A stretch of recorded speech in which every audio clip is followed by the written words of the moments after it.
Okay, so I read that the home of the Parkland survivor, David Hogg, was swatted today, which in American legal lexicon basically, from what I gather, means that it's when a house is raided by armed police on a tip off.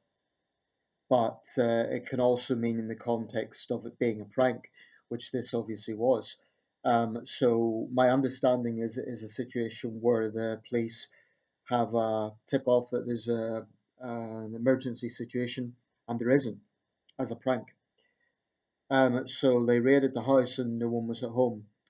Um, this is a serious matter, not only because it's wasting valuable police time when they could be solving actual crime, but these situations have been misunderstood in the past, or they've got out of hand, and people have been injured and killed. So it's really no joke.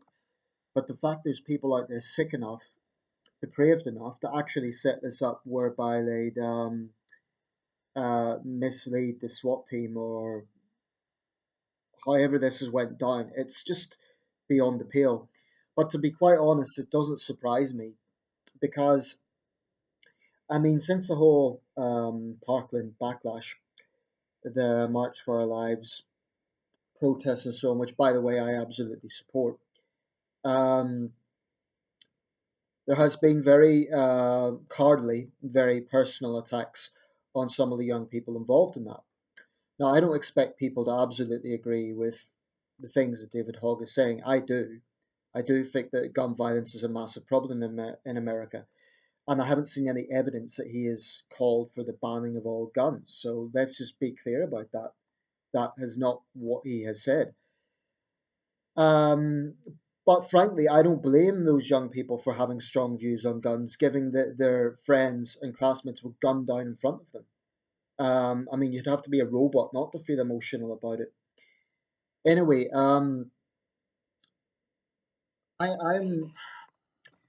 at times like this, I'm grateful I don't live in the States, but I also find it depressing and sad to see some of the comments that I see from gun fanatics.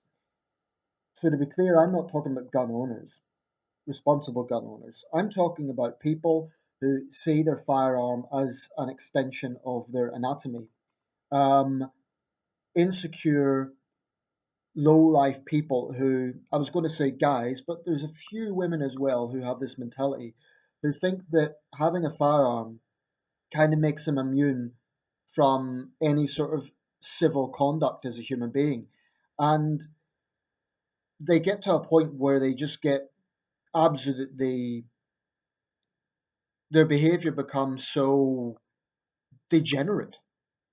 I mean, it goes well beyond just talking about gun rights to basically behaving like paramilitaries, where they think they can throw their weight around just because they have a firearm, and they think that they can harass young survivors of a massacre. To be fair, there were a few, presumably gun owners, who said they didn't agree with David Hogg, but they recognised this was a disgusting thing to do. Um, but there were unfortunately others who were putting laughing emojis, like there was something funny about this, like there's something funny about harassing a young survivor of a massacre. I mean, you'd have to be a pretty messed up person to think that's funny. I saw one comment, Comrade Hogg thinks this, so obviously an insinuation there is that anyone who isn't a gun extremist is a communist. Well, that means about half of America must be commie then, under that logic, because there's millions and millions of Americans who are sick and tired of this, and they recognise there's a problem.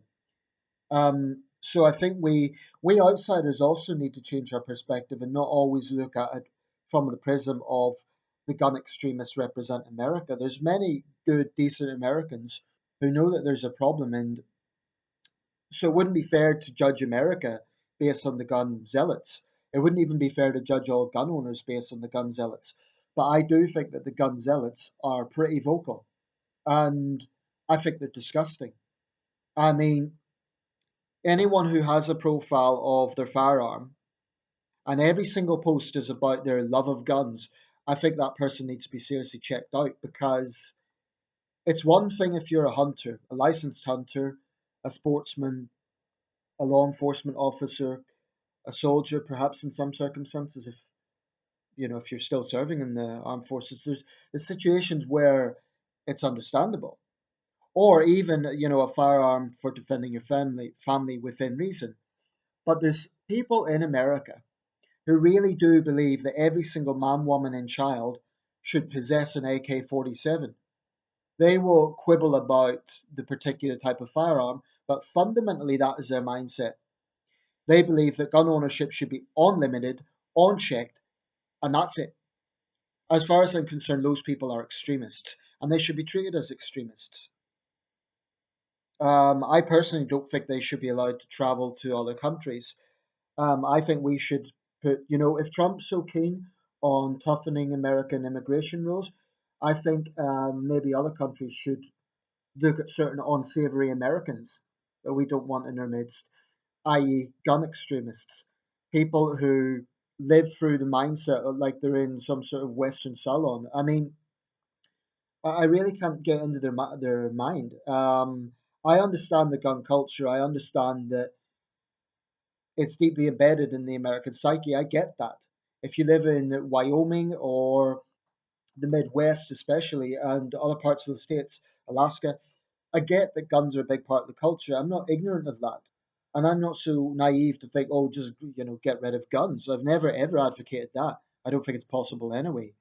But the idea that I haven't seen David Hogg do that.